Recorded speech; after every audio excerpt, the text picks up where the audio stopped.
Welcome to long-form content of Tech Bytes and News. This is a compilation on latest news and articles featured on Hacker News. You can find the original links of articles in the description. Please like and subscribe to support future content. Hope you enjoy.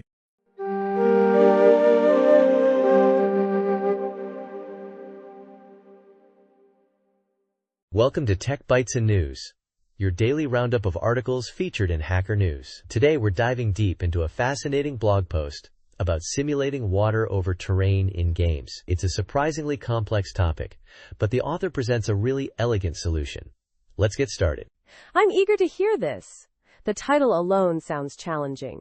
What's the core problem the author tackles? The core issue is creating realistic-looking and computationally efficient water simulation for a game, specifically one with terrain modification. Many games avoid this complexity, but the author's game requires it. Think digging, mining, and terraforming, all impacting water flow. So, no simple water below a certain height trick? That's what I'd expect in a simpler game. Exactly. The author dismisses those simplistic approaches as boring and dumb. He wants something more dynamic, more believable. He explored complex fluid dynamics models initially, but they were too computationally expensive for his game. That's where the virtual pipes method comes in. Virtual pipes? That sounds intriguing. Is it some kind of approximation? Yes, it's a clever approximation. Instead of directly simulating water velocity, the model tracks water flow between grid cells, like water flowing through imaginary pipes connecting the cells. It's a staggered grid approach, meaning water height and flow are stored at different locations on the grid for better stability. Ah, staggered grids. I've heard of those. They avoid some of the instability issues of collocated grids, right? Precisely. Collocated grids can lead to unrealistic zero-velocity situations, even when water is clearly flowing. Staggered grids elegantly solve that there. The virtual pipes method uses three arrays: water height, horizontal flow, and vertical flow. The simulation then involves three steps: flow acceleration, outflow scaling, and water column updating. And what about terrain? How does that factor into the virtual pipes? Brilliantly simple. The terrain elevation is simply added to the water height when calculating flow acceleration. So, if a cell has higher terrain, its effective water height is higher, causing water to flow downhill. It's a very intuitive integration. That's elegant. But what about the stability of the simulation? Fluid dynamics can be notoriously unstable. The author addresses this with outflow scaling. This step prevents negative water amounts by scaling down outgoing flows if they exceed the available water in a cell. It's a crucial step for maintaining stability. He also mentions the Courant-Friedrichs-Lewy (CFL) condition, which helps determine a suitable time step to prevent instability. So it's a balance between accuracy and computational cost. What are the limitations of this virtual pipes method? The author acknowledges limitations. The model lacks inertia and velocity diffusion, meaning fast-moving water might not behave entirely realistically when encountering obstacles or other water bodies. It's a simplification, but a very effective one for the intended purpose. He also mentions using this on triangular grids, right? That's a less common choice for game development. Yes. His game uses a triangular grid, and he adapts the virtual pipes method to that grid structure as well. It's a more complex implementation, but it shows the flexibility of the core approach. It's a testament to the elegance of the method. This is fascinating. It's amazing how a relatively simple model can achieve such realistic-looking results. Thanks for summarizing this. My pleasure. It's a great example of clever game development techniques. And that's all the time we have for today's Tech Bytes and News. Join us tomorrow for another deep dive into the world of technology. Goodbye. Bye-bye. Welcome to Tech Bytes and News, your daily roundup of articles featured in Hacker News. Today, we're diving into the world of paper apps by Gladden Design, a fascinating alternative to screen time, wouldn't you say? It's like a breath of fresh air in our increasingly digital world. Absolutely. I'm intrigued. From what I gather, it's a collection of physical games and tools designed to be engaging and, dare I say, almost analog chic? Precisely. Think delightfully simple games and productivity tools, all presented in a beautifully minimalist design. We're talking notebooks for dungeon crawling, galaxy exploration, even golf. And it's not just games. There's a To-Do notebook for task management and a NutriTrack notebook for those health-conscious folks. So it's a curated collection, not just a random assortment of paper products. That's smart. I see they also offer pencil dice, a clever complement to the games, I imagine. Exactly. The pencil dice add a layer of randomness and chance, enhancing the gameplay experience. It's all about that tactile, engaging experience you just don't get with a digital app. Plus, there's something inherently satisfying about the physical act of writing and drawing. I agree. But are all the paper apps equally popular? The website mentions some are sold out. Yeah, that's right. It seems the NuTrack and Notes notebooks are currently out of stock, suggesting a high demand for those particular items. This could indicate a strong market for paper-based productivity tools. That's interesting. It speaks to a potential niche market for people seeking a mindful alternative to digital productivity. Perhaps a testament to the growing anti-screen movement? Absolutely. And the price point seems reasonable too. Most notebooks are priced at $8 USD, while the pencil dice are a more affordable $3.99 USD. Very accessible. It's a clever business model, offering a range of products at different price points to cater to a variety of needs and budgets. And the website itself is well designed and easy to navigate. Good job on their part. Indeed. The website's clean aesthetic mirrors the products themselves. It's all very cohesive. And the free U.S. shipping on orders over $30 is a nice incentive. A smart touch. It encourages customers to purchase multiple items, boosting sales. Overall, Paper App seems like a well-thought-out and potentially successful venture. I completely agree. It's a refreshing take on both games and productivity tools, tapping into a growing desire for analog experiences. A great example of how a simple idea, executed well, can resonate with a significant audience. Thanks for joining us on Tech Bytes and News. We hope you enjoyed this deep dive into the world of paper apps. Have a great day. Bye-bye. Welcome to Tech Bytes and News, your daily roundup of articles featured in Hacker News. Today, we're diving into the fascinating world of transfinite NIM, a game that extends the classic game of NIM into the realm of transfinite numbers. It's mind-bending. Yeah, I saw the article. I'm already intrigued. So it's NIM, but with infinitely many blocks? How does that even work? Exactly. Instead of finite piles, we have piles of blocks with heights that can be transfinite ordinals. The rules remain the same. Players take turns removing blocks from the top of any pile, and the person who takes the last block wins. But the strategy gets incredibly interesting. Interesting. So, the usual NIM strategy involves binary representation of pile heights, right? Does that still apply here? That's the beautiful part. It does. But we need to extend the concept of binary representation to transfinite ordinals. The key is that every ordinal has a unique representation as a decreasing, finite sum of ordinal powers of 2. Think of it as a binary expansion, but with potentially infinite terms. Whoa. How do you even define ordinal exponentiation? That sounds complex. It is defined recursively, similar to regular exponentiation. 2 omega, for example, is the order type of the set of all finite support functions from omega to 0, 1, ordered lexicographically. It's a bit abstract, but the crucial point is that this unique representation allows us to extend the balancing strategy to transfinite NIM. Okay, I think I'm following. So a position is balanced if each power of 2 appears an even number of times across all piles, just like in regular NIM. Precisely. And the winning strategy remains the same. Always leave your opponent with a balanced position. If you're faced with an unbalanced position, you go first and make a move to balance it.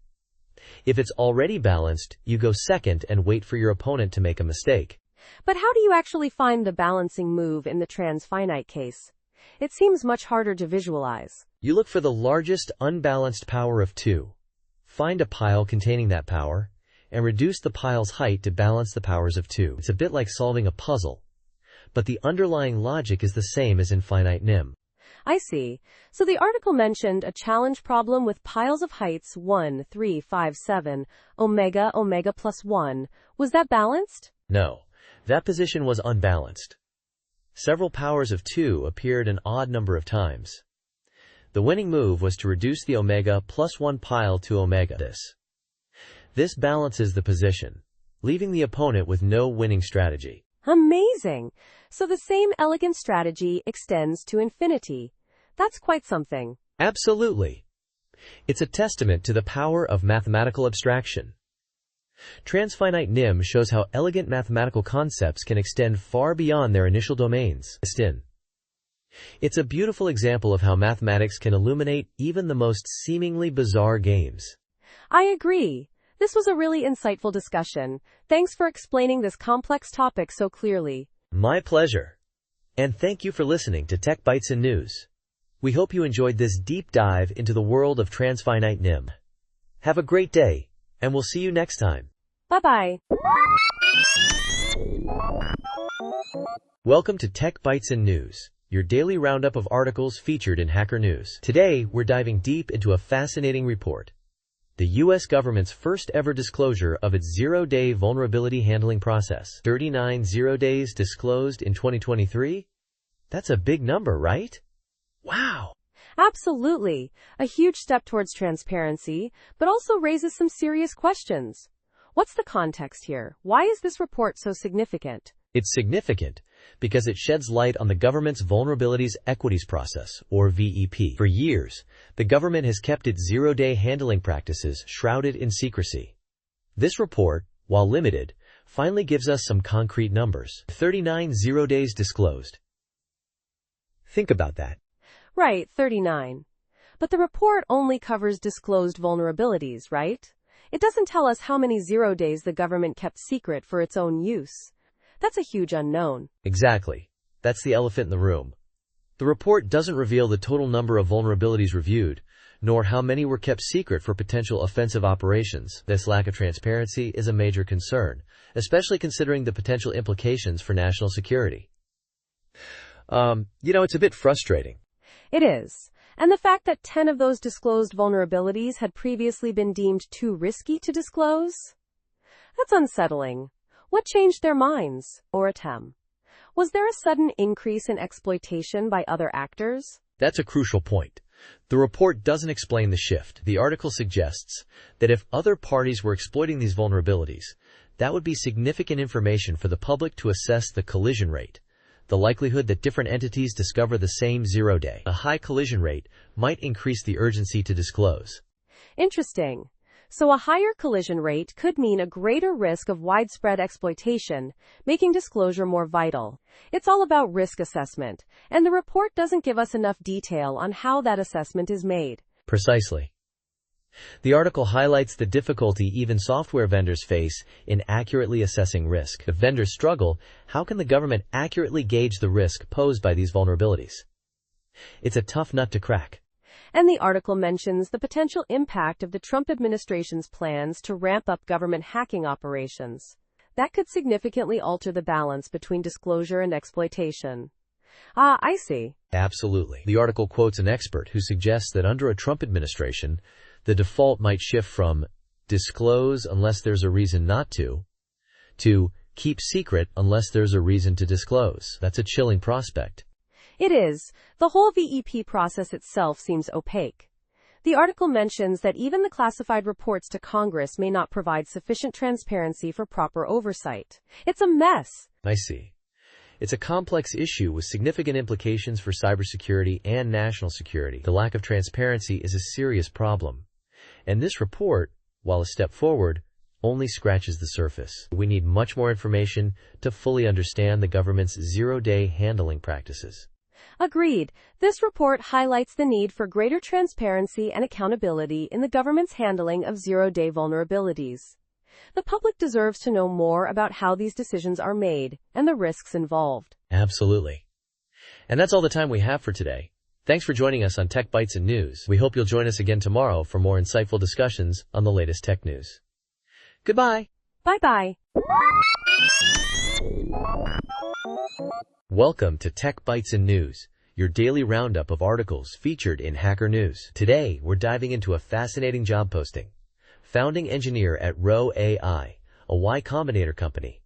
It's a seriously exciting opportunity. Absolutely. A founding engineer role is a huge deal.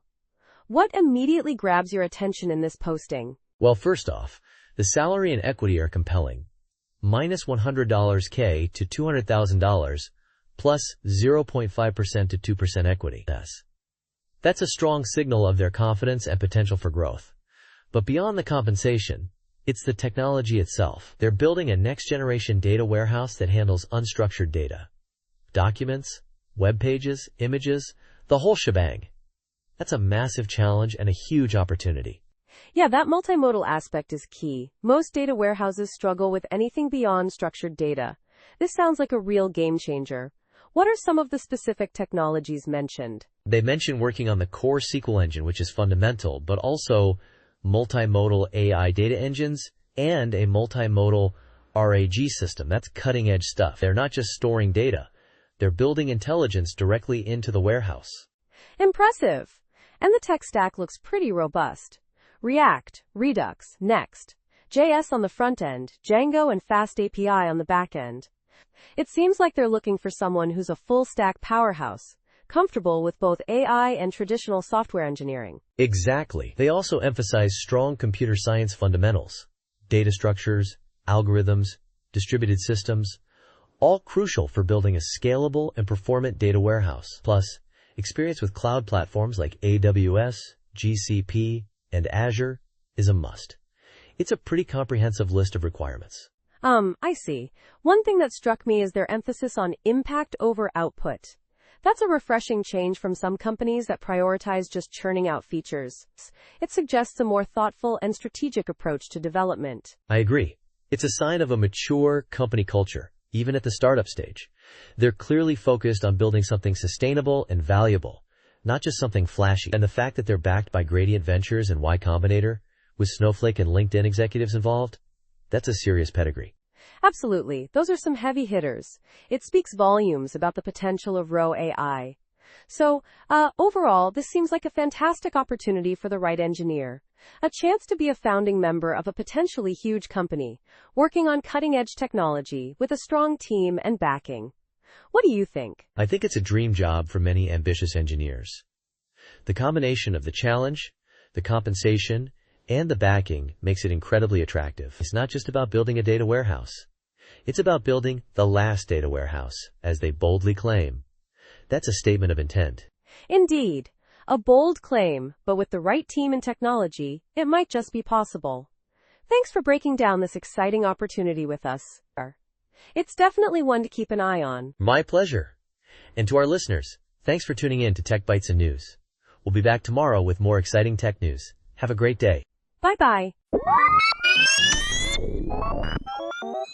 Welcome to Tech Bytes and News, your daily roundup of articles featured in Hacker News. Today, we're diving deep into the exciting world of T1, ARISCV vector implementation from Chips Alliance. It's incredibly ambitious. I'm really keen to hear about this. From what I gather, it's inspired by the Cray X1, right? That's a legendary machine. Absolutely. T1 takes inspiration from that architecture's strengths, focusing on lane-based microarchitectures with robust chaining support and SRAM-based VRFs. Think of it as a modern, highly configurable take on vector processing. So what are the key architectural highlights? I'm particularly interested in the lane profiles. Right, the lane profiles are fascinating. We're talking multiple 32-bit lanes, load-to-store chaining, configurable SRAM banks with various port options, and pipelined VFUs with comprehensive chaining support. Each lane gets 4 VFU slots, allowing for diverse configurations, and it cleverly handles masked elements for efficiency. That's impressive. The LSU profiles sound equally interesting. How does it handle memory bandwidth? The LSU is designed for insane memory bandwidth. It's configurable, has out-of-order load/store capabilities, and a configurable outstanding size to minimize latency issues. It's fully chained to the VFU, creating a smooth data flow. But there are limitations, right? I mean, nothing's perfect. You're right. The high bandwidth comes with some trade-offs. It requires FIFO ordering in the bus, and ideally, no MMU for those high bandwidth ports. Coherent support is also not currently implemented. These are design choices to prioritize performance in specific use cases. I see. So how does the design space exploration work? It sounds like there's a lot of flexibility. Exactly. T1's DSE is centered around balancing throughput, area, and frequency across the VRF, VFU, and LSU. The core frequency is often limited by the VRF memory speed. You can adjust VFU pipeline stages to meet frequency targets. For high performance, use fast SRAM. For efficiency, use high-density memory. That's a clever approach. And the VRF and LSU bandwidth are also key considerations, I gather. Yes, the VRF bandwidth is limited by SRAM ports, and increasing banking adds complexity. The LSU bandwidth is limited by memory ports. It's all about finding the right balance for your specific application. So how do you actually build and test this thing? The documentation mentions Chisel, Verilator, and even Pokemon. Haha, yes. The Pokemon theme is for configuration options. Different Pokemon types map to different DLEN values. It's built using Chisel, and you can use Verilator or VCS for emulation. There's a comprehensive test suite, and the build process is managed with Nix, which is fantastic for reproducibility. Nix is a great choice for managing dependencies. What about the emulator? How does it work? The T1 emulator uses Spike as a reference scalar core, and it verifies correctness through online differential testing. It compares load/store and VRF writes between Spike and T1. There are Docker images available for different configurations, making it easy to get started. That's a very thorough approach to verification. So what's next for T1? Any exciting future developments? Well, the project is actively developed, and there's always room for improvement. Addressing the current limitations, such as adding MMU support and coherence, would be significant steps. Expanding the test suite and exploring new optimization techniques are also on the roadmap. It's a very active and exciting project. This has been a fantastic overview of T1.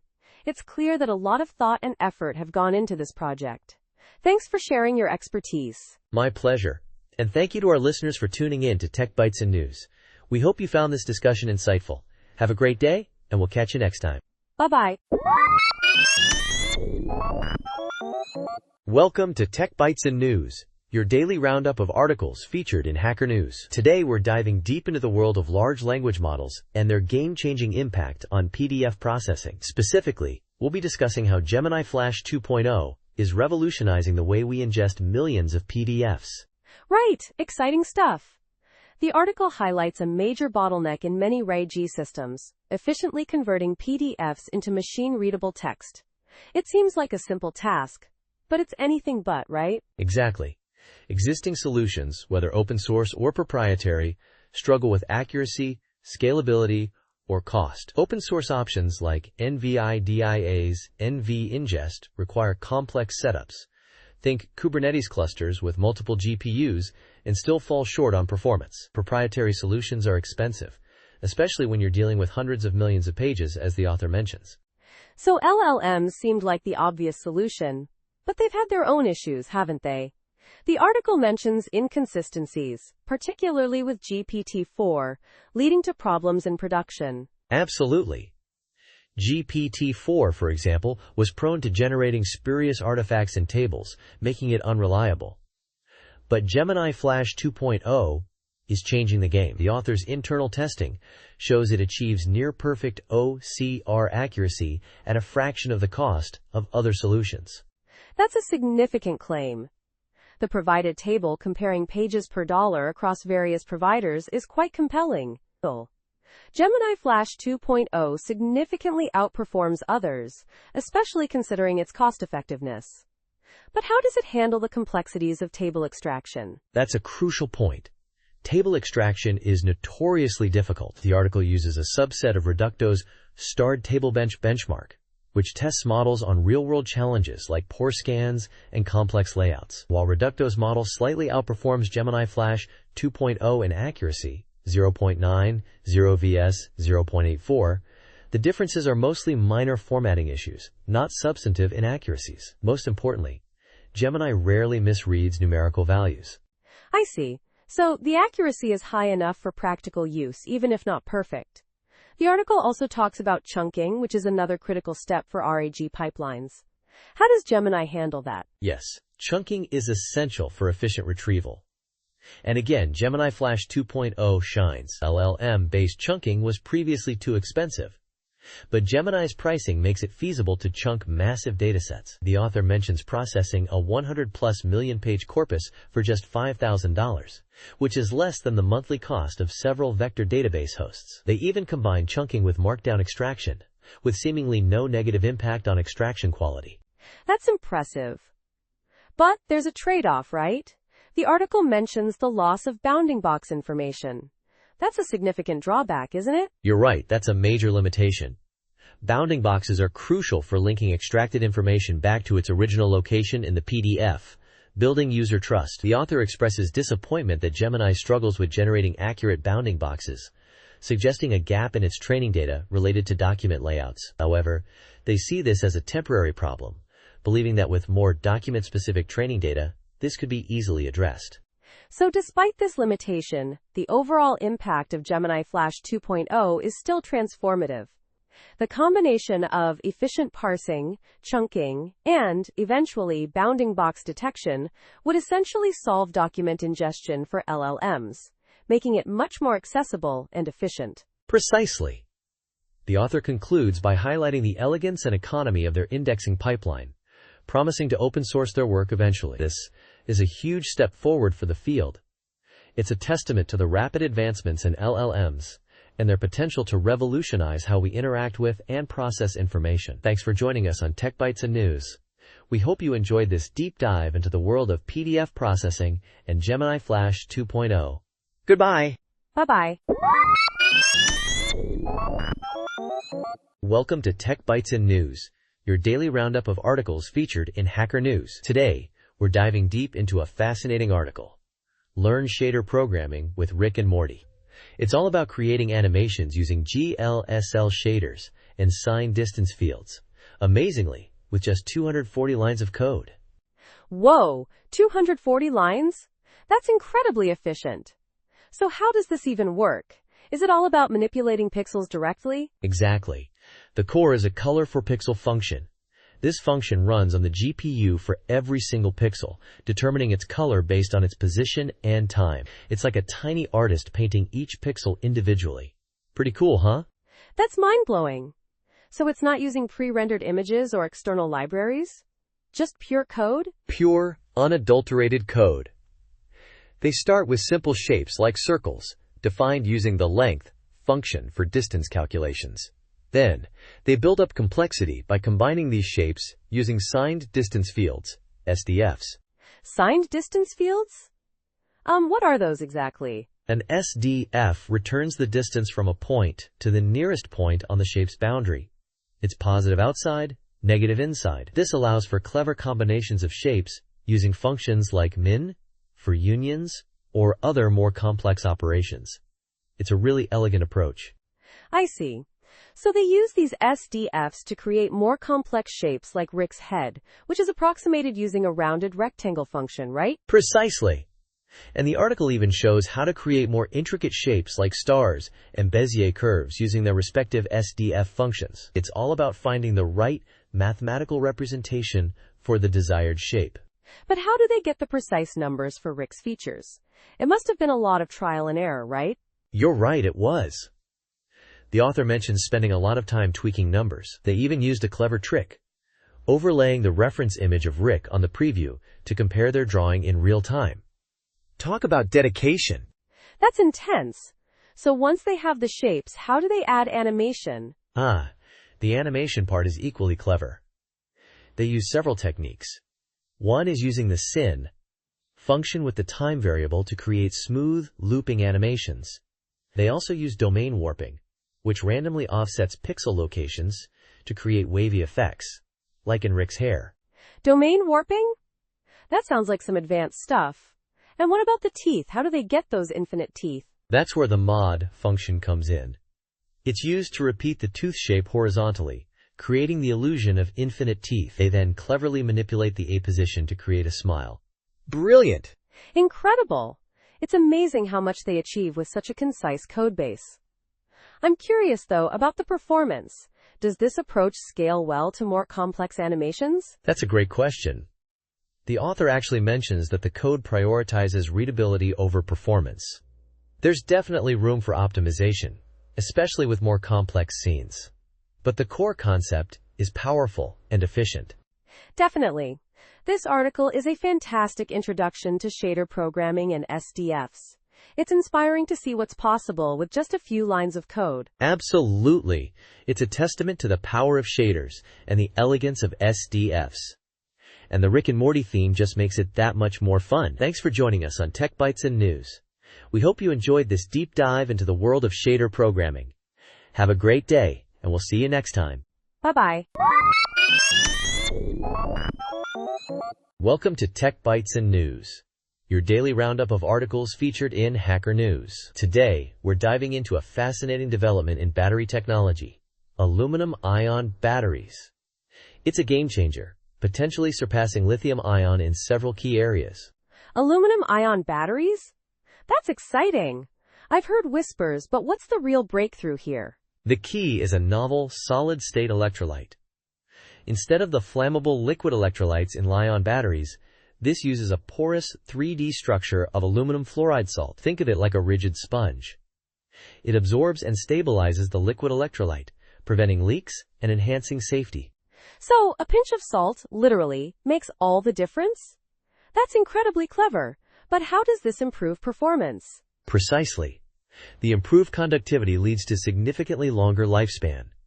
Tests showed a 99% capacity retention after 10,000 charge/discharge cycles. Compare that to Li-ion's 80% after just 300 to 500 cycles. It's a monumental leap. Wow, that's amazing. And what about safety? Li-ion fires are a major concern. Absolutely. The solid-state electrolyte eliminates the risk of leakage, a major cause of Li-ion fires. The researchers even punctured the batteries repeatedly. They kept working. Plus, they withstood temperatures up to 200 degrees Celsius without significant degradation. Incredible. So it's safer, longer lasting. Are there any downsides? Well, yes. Currently, the energy density needs improvement to compete fully with Li-ion. But the other advantages, safety, longevity, and recyclability, are huge. The researchers were able to recover 80% of the aluminum fluoride salt, making it highly recyclable. That's a significant point. Recyclability is becoming increasingly crucial for sustainable technology. What are the potential applications? Oh, the possibilities are immense. Electric vehicles, consumer electronics, even grid-scale energy storage. The longer lifespan and lower cost could revolutionize many industries. Jennifer Kent from Parks Associates highlighted the impact on EV adoption, where range anxiety is a major hurdle. I see. So this isn't just a niche improvement, it's a potential paradigm shift. But how close are we to seeing these batteries on the market? That's the million-dollar question. The researchers say that scaling up manufacturing should be relatively straightforward, but further improvements in energy density are needed before widespread commercialization. Still, the potential is enormous, and the progress is incredibly exciting. Definitely. This is a truly remarkable advancement. Thanks for breaking it down for us. My pleasure. And thank you to our listeners for joining us on Tech Bytes and News. We hope you found this discussion as exciting as we did. Have a great day, and we'll catch you next time. Bye-bye. Welcome to Tech Bytes and News, your daily roundup of articles featured in Hacker News. Today, we're diving into the fascinating world of magnetic fields, a topic often shrouded in mystery, even for seasoned physicists. Let's unravel the enigma. I'm eager to hear this. The article mentions that magnetic fields are often treated as separate entities from electric fields, even though they're fundamentally linked. That always seemed a bit odd to me. Exactly. The article brilliantly connects the seemingly disparate concepts of magnetism and relativity. It starts by highlighting the limitations imposed by the speed of light on causality. Think about it. You can't exert influence faster than light can travel. Right, that's a fundamental principle. But how does that relate to magnetic fields? I'm still a bit lost. That's where the cleverness comes in. The author uses a thought experiment involving a spaceship moving at relativistic speeds with flashing lights. The key is that different observers, one stationary and one on the moving spaceship, will perceive the timing of the light flashes differently. This discrepancy isn't due to some flaw in physics, but rather a consequence of special relativity. So the speed of light is constant for all observers, but time and space themselves are relative? That's mind-bending. Precisely. And this relativity of space and time leads to length contraction. Moving objects appear shorter in the direction of their motion. This seemingly minor effect is crucial in understanding magnetism. Wait, length contraction? How does that relate to electrons in a wire? That's the brilliant connection. The article explains that even though electrons in a wire move relatively slowly, their motion still causes length contraction. From the perspective of a stationary observer, the electrons appear more densely packed than they would if they were at rest. This difference in charge density, caused by relativistic effects, is what creates the magnetic field. Wow, I never thought about it that way. So magnetism is essentially a relativistic effect? In essence, yes. It's a consequence of the relative motion of charges and the resulting changes in charge density as perceived by different observers. It's not a separate force, but a manifestation of electromagnetism under the constraints of special relativity. That's a really elegant explanation. It makes the seemingly mysterious behavior of magnetic fields much more understandable. I always struggled with the B and H fields, but this makes it clearer. The article also cleverly uses illustrations to visualize the charge distributions in a conductor, both at rest and with current flowing. These visuals really help solidify the explanation. It's a masterful piece of scientific exposition. I agree. It's a great example of how a seemingly complex topic can be made accessible with clear explanations and insightful analogies. It's a must-read for anyone interested in electromagnetism or relativity. Absolutely. And that's all the time we have for today's Tech Bytes and News. Thanks for joining us on this fascinating journey into the world of magnetic fields. We hope you found this discussion enlightening and perhaps even a little mind-blowing. Until next time, goodbye. Bye-bye. Welcome to Tech Bytes and News, your daily roundup of articles featured in Hacker News. Today we're diving into a fascinating paper revealing how large language models, or LLMs, actually perform addition. It's not what you might expect. Ooh, I'm intrigued. I always assumed it was some sort of complex hidden process. What's the secret sauce? The secret, it turns out, is Fourier features. The paper, Pre-trained large language models use Fourier features to compute addition, shows that LLMs represent numbers using these features, which are sparse in the frequency domain. It's like a hidden mathematical code within the model.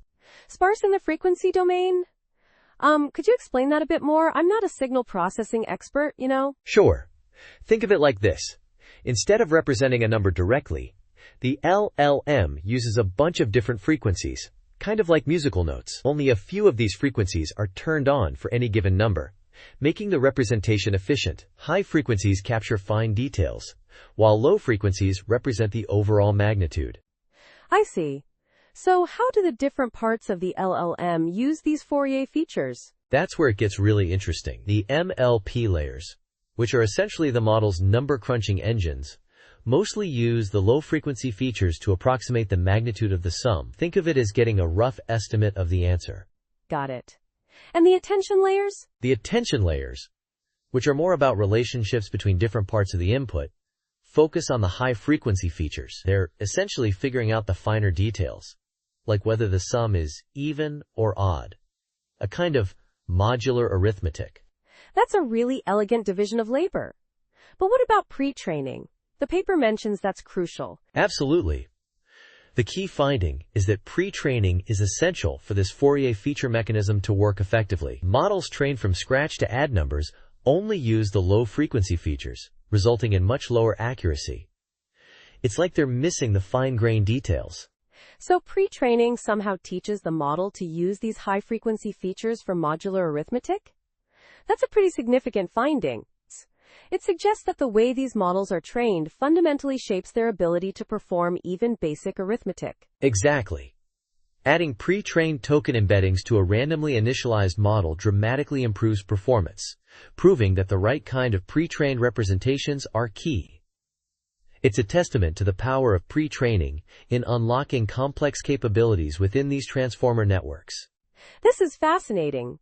It really changes how I think about the inner workings of LLMs. It's not just some black box. There's a surprisingly sophisticated mathematical structure underlying their ability to perform even simple tasks like addition. Precisely. The paper highlights that appropriate pre-trained representations, like these Fourier features, can unlock the ability of transformers to learn precise mechanisms for algorithmic tasks. It opens up exciting avenues for future research into how these models learn and reason. Definitely. This research sheds light on the surprisingly intricate mechanisms behind seemingly simple operations in LLMs. It's a great example of how deep learning can lead to unexpected discoveries about computation itself. Absolutely. Thanks for joining us on Tech Bytes and News. We hope you enjoyed this deep dive into the fascinating world of LLMs and Fourier features. Until next time, goodbye. Bye-bye. Welcome to Tech Bytes and News, your daily roundup of articles featured in Hacker News. Today, we're diving into a fascinating project, Parlang, a toy concurrent programming language. It's got a really cool interactive playground, which lets you experiment with its unique concurrency model. That sounds awesome. So what makes Parlang so special? Is it the concurrency model? Exactly. It's based on linear logic, which might sound intimidating, but it actually leads to some really elegant properties. The key is that processes communicate via channels, and each channel has only two endpoints in different processes. This prevents deadlocks. No more those frustrating programming nightmares. No deadlocks? That's a huge win. How does it work in practice? I mean, how do you actually write programs in this language? Well, the language has two main syntactic categories: expressions and processes. Process syntax is more fundamental, but expression syntax is much more user-friendly. It's like, a higher-level abstraction built on top. You define processes that communicate through channels, sending values or signals. Closing channels is explicit, which is crucial for maintaining the deadlock-free guarantee. So closing channels is mandatory? That sounds restrictive. Doesn't that limit flexibility? I see your point. It might seem restrictive at first, but it's actually what makes the whole system work so well. It enforces a discipline that prevents those nasty deadlocks. Plus, it makes reasoning about concurrency much easier. Think of it as a safety net, ensuring your programs behave predictably. Okay, I'm starting to get it. So what about more advanced features? Does it handle recursion? What about data structures like lists? Absolutely. Recursion is handled elegantly using begin and loop keywords. It's a really clean way to express iterative processes. And lists are implemented as channels that send items one by one, then signal the end. It's all channels, really. Even functions are channels. It's quite elegant. That's incredibly clever. So everything is a channel? Even numbers and strings? Not yet, actually. Primitive types like strings and numbers are missing from the current implementation, but the language is expressive enough to implement them. It's a work in progress, The author mentions a type system with linear types is on the horizon. Ah, I see. So it's a research project, really. But the core concepts are very promising. The interactive playground must be a great way to learn and experiment. Absolutely. The playground is a key part of the project. It lets you compile and run code, see the compiled process language, and interact with the running programs. It's a fantastic way to get a feel for how the language works. And there's even a Rust crate, Par, which is a full implementation of session types. Wow, this Parlang project is really impressive. It's a great example of how elegant concurrency can be achieved with a well-designed language. Thanks for explaining it. My pleasure. It's a really exciting project, and I encourage everyone to check out the GitHub repository and the interactive playground. And that's all the time we have for today's Tech Bytes and News. Thanks for listening, and goodbye. Bye-bye. Welcome to Tech Bytes and News, your daily roundup of articles featured in Hacker News. Today we're diving into a fascinating development from Warner Brothers Discovery. They're dumping a ton of old movies onto YouTube for free. Can you believe it? Totally wild. I mean, we've seen Warner Brothers make some questionable decisions lately, but this is next level. 30+ movies just plopped onto YouTube and Belever. No fanfare, no promotion, nothing. It's almost unbelievable. Exactly. The article points out that this isn't even through their official YouTube movie service. It's on their own channels. It's like they're saying, here, take this stuff, we don't want it anymore. They're even embracing the fact that reaction videos might get more views than the actual movies themselves. That's a pretty bold statement about their own content, isn't it? The article mentions a mix of titles, some classics like Waiting for Guffman, some cult favorites like True Stories, and, Well, let's just say a few infamous flops like The Adventures of Pluto Nash. Talk about a mixed bag. Yeah, it's a real spectrum. Some hidden gems alongside some real stinkers. It makes you wonder about their strategy, or lack thereof. They have Max, they have TCM, why YouTube, and why DRM free. It's baffling. The article suggests it might be a sign that the streaming model isn't all it's cracked up to be, especially for older content. Netflix and others seem to favor newer releases, leaving older movies in a kind of streaming limbo. Maybe this is Warner Brothers' way of saying we've got too much stuff and YouTube is the easiest place to dump it. That's a plausible explanation, but it's still a strange move. It almost feels like a disservice to the creative teams behind these films, both good and bad. They're essentially saying, we're just going to throw this on YouTube and see what happens. It's not exactly a ringing endorsement of their own catalog. It's also interesting that they're not alone. The article mentions Sony doing something similar, though with a slightly better curated selection. It seems like this might be a growing trend among studios. Maybe this is the future of distributing older films? It's certainly a fascinating development. It raises a lot of questions about the future of film distribution and the value of older content in the streaming era. It's a wild ride, that's for sure. And hey, at least we get to watch Waiting for Guffman for free.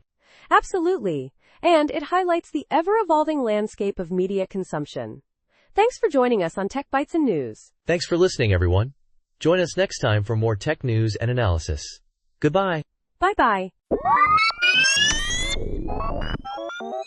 Welcome to Tech Bytes and News, your daily roundup of articles featured in Hacker News. Today, we're diving deep into a fascinating analysis of the Okta bcrypt incident and what it reveals about API design.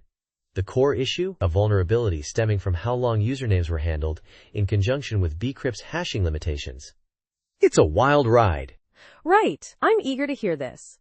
The Okta incident was a big deal, but what exactly went wrong? Was it just a simple oversight? Not quite a simple oversight, but more a cascading failure of several factors.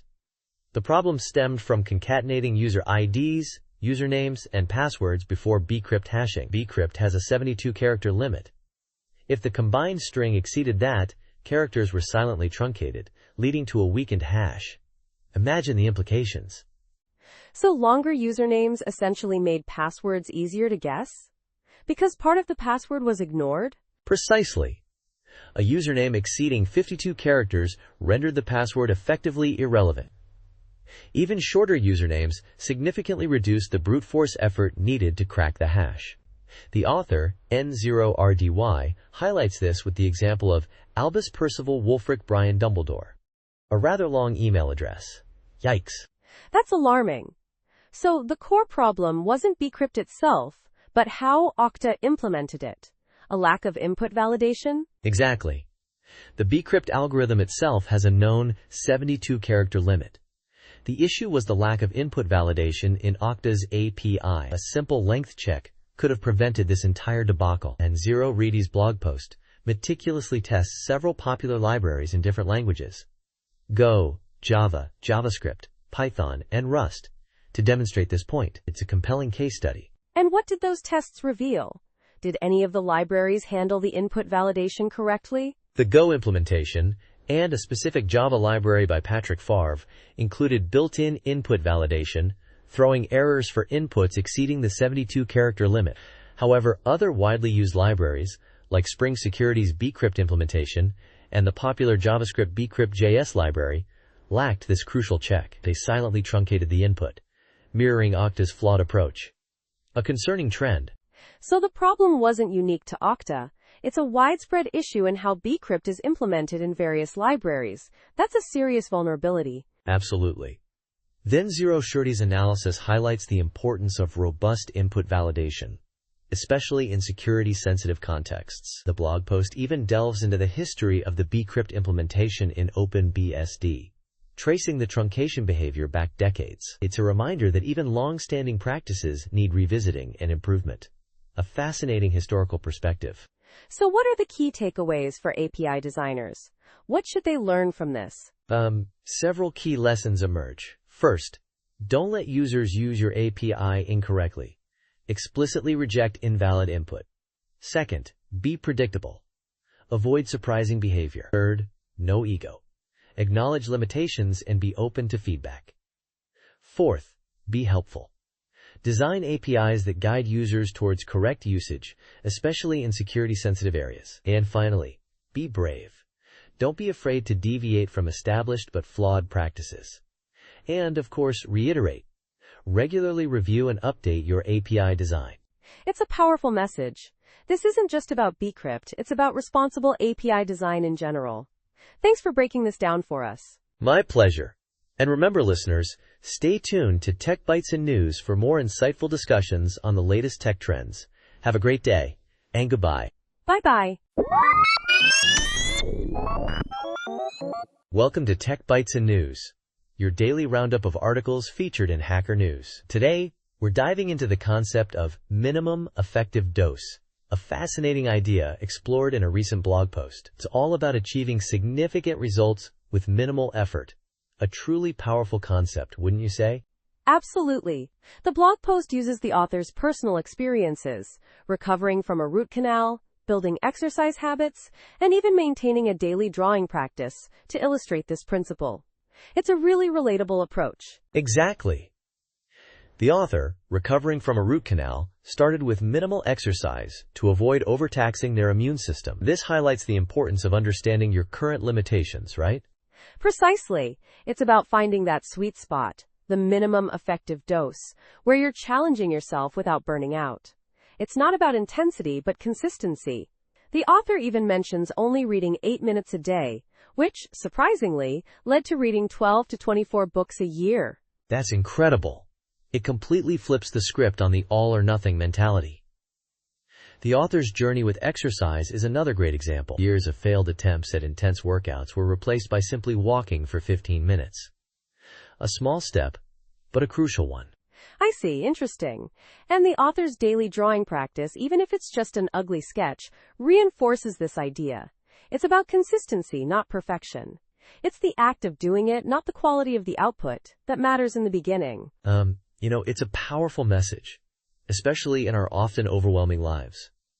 The author even connects this to the Japanese concept of kaizen, continuous improvement. It's about incremental progress, not massive leaps. I think that's a really important point. It's easy to get discouraged when we set unrealistic goals. The minimum effective dose approach helps us avoid that by focusing on sustainable, manageable steps. It's about finding what works for you, not what works for someone else. Right. And the author's inclusion of the image showing antibiotics and an elevated heart rate chart adds a powerful visual element to the narrative. It underscores the physical impact of pushing oneself too hard versus the sustainable approach. It really does. It's a perfect illustration of the consequences of ignoring your body's signals. It's a compelling argument for finding your own minimum effective dose. It's a refreshing perspective, isn't it? Instead of striving for perfection, we focus on progress. It's about finding the smallest, most sustainable action that moves us forward. It's about building momentum, one small step at a time. Absolutely. It's a practical and empowering approach to self-improvement. It's a reminder that even small actions, consistently applied, can lead to significant results over time. And that's a powerful takeaway. Thanks for joining us on Tech Bytes and News. We hope you found this discussion insightful. Remember to subscribe for more daily tech news and insightful discussions. Goodbye. Bye-bye. Welcome to Tech Bytes and News, your daily roundup of articles featured in Hacker News. Today, we're diving deep into a fascinating paper on a low-cost, high-performance AI model, dubbed S1. It's not just about the model itself, but the groundbreaking techniques it reveals. Get ready! I'm buzzing. This $6 competitor sounds incredible. What's the core innovation here? Is it purely about cost reduction, or is there more to it? Exactly. It's a multifaceted breakthrough. The cost is astonishing, just $6 for training.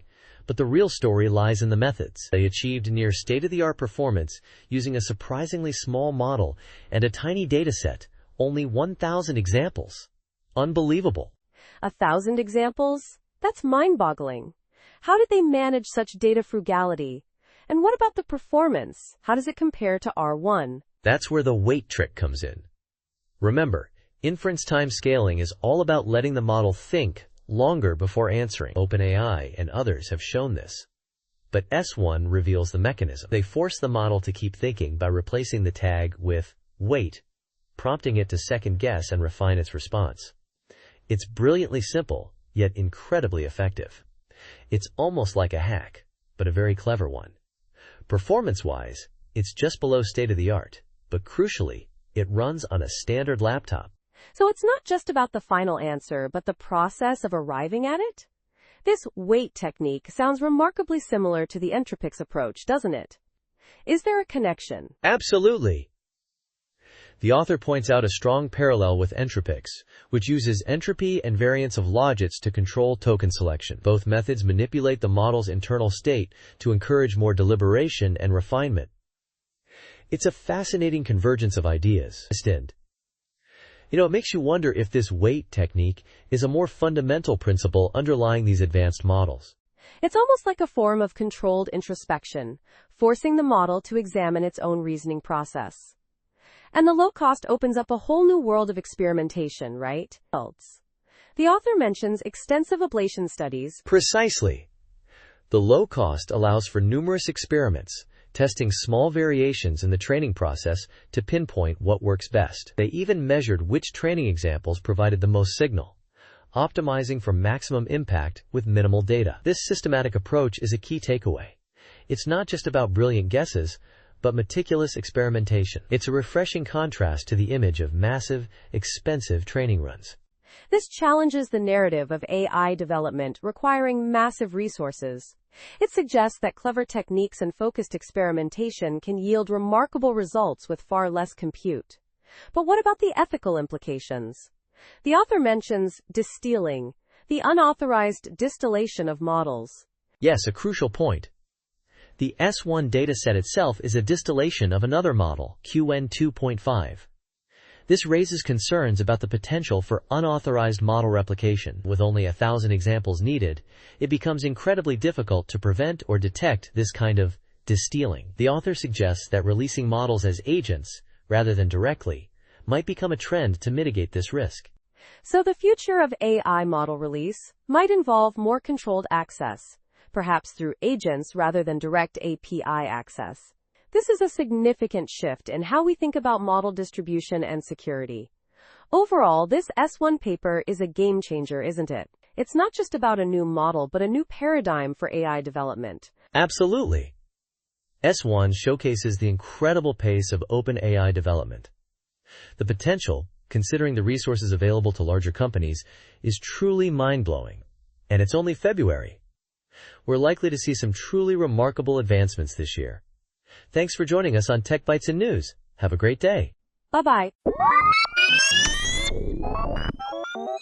Welcome to Tech Bytes and News, your daily roundup of articles featured in Hacker News. Today, we're diving into a fascinating article, arguing that the 6502 processor is a surprisingly good starting point for learning assembly language programming. It's a bit counterintuitive, right? Intriguing. Absolutely. 6502? That's like ancient history in computing terms. What's the core argument here? Why not start with something more modern? The author's main point is that simplicity trumps power when you're learning the fundamentals. The 6502, despite its age, boasts a remarkably small and straightforward instruction set, only 56 instructions. Compare that to the thousands in modern architectures like x86-64. It's almost comical. Comical is right. So, fewer instructions make it easier to grasp the core concepts? Makes sense, I guess. But what about resources? Or research? Are there even any decent learning materials for something so old? That's the beauty of it.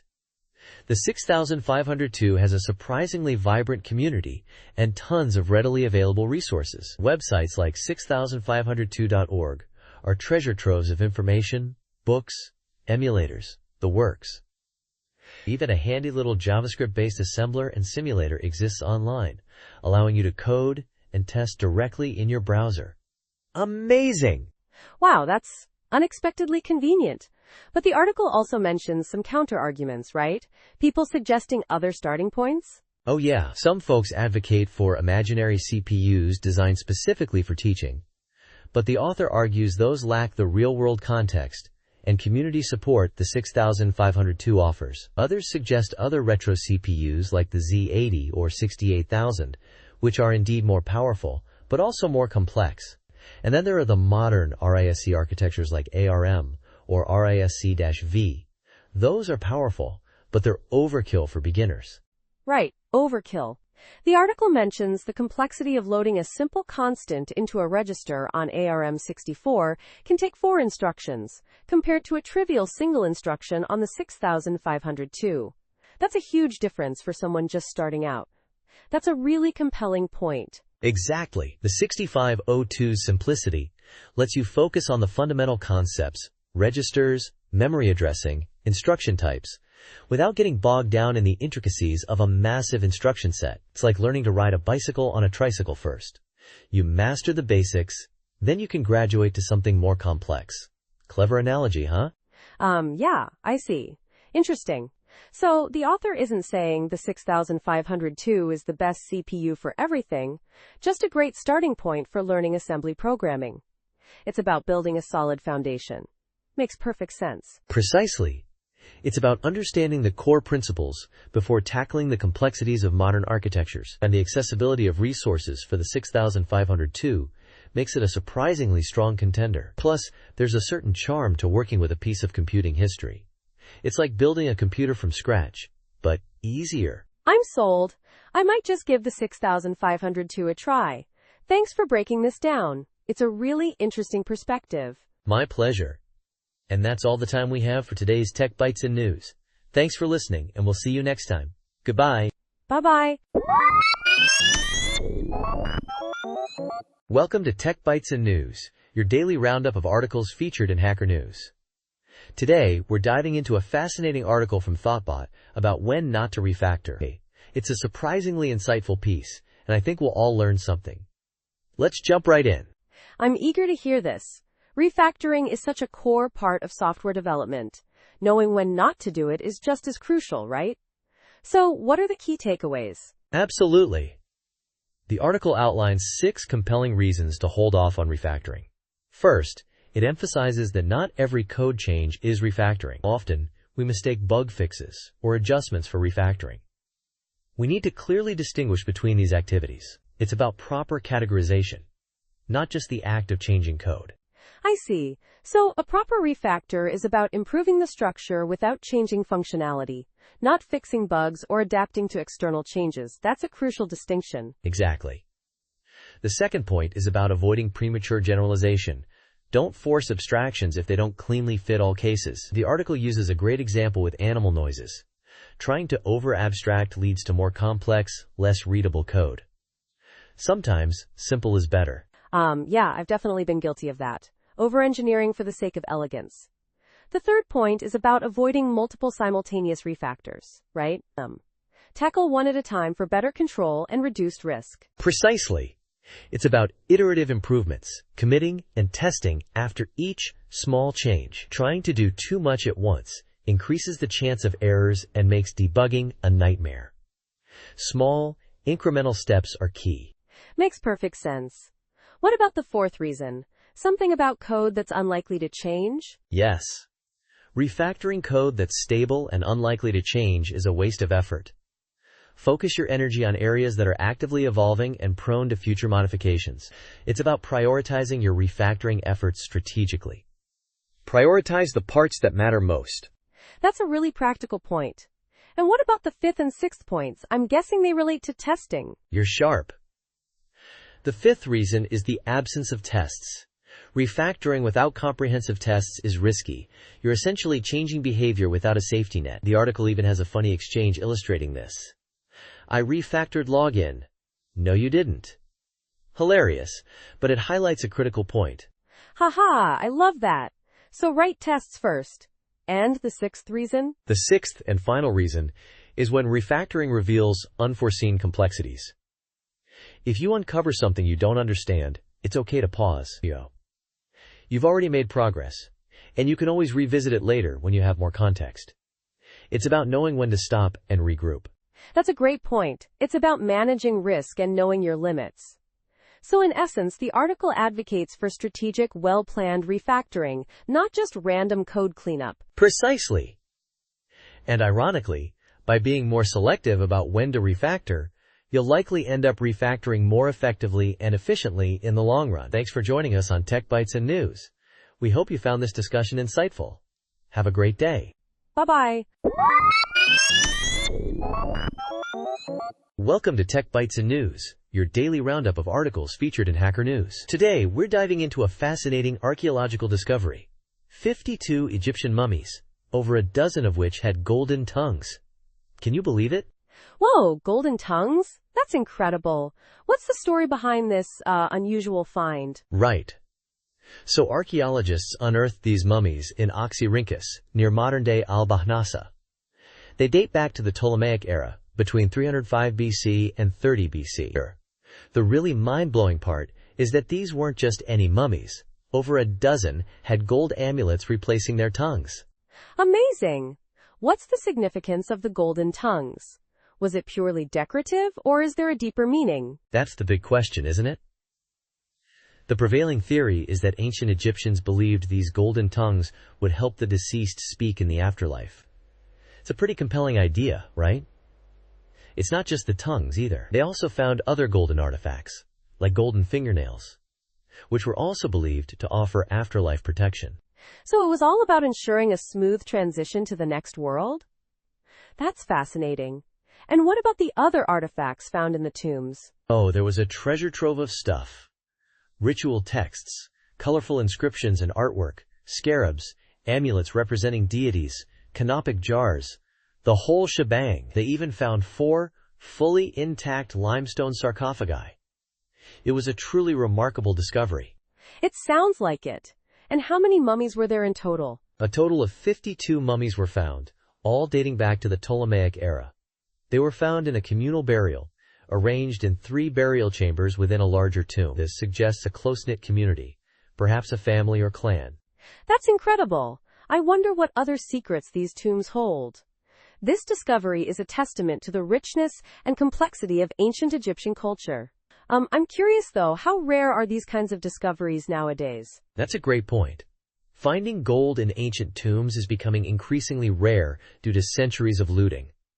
Grave robbers have, sadly, plundered many sites over the years, so this discovery is even more significant because of its rarity. Absolutely. It's a reminder of the importance of preserving these historical sites for future generations. This whole thing is just breathtaking. The detail, the artistry, the sheer scale of the discovery. It's truly remarkable. Indeed. It's a fantastic example of how archaeology can illuminate the beliefs and practices of ancient civilizations, and it highlights the ongoing importance of archaeological research in uncovering the mysteries of our past. Thanks for joining us on Tech Bytes and News. We hope you enjoyed this fascinating look into the world of ancient Egyptian archaeology. Goodbye. Bye-bye.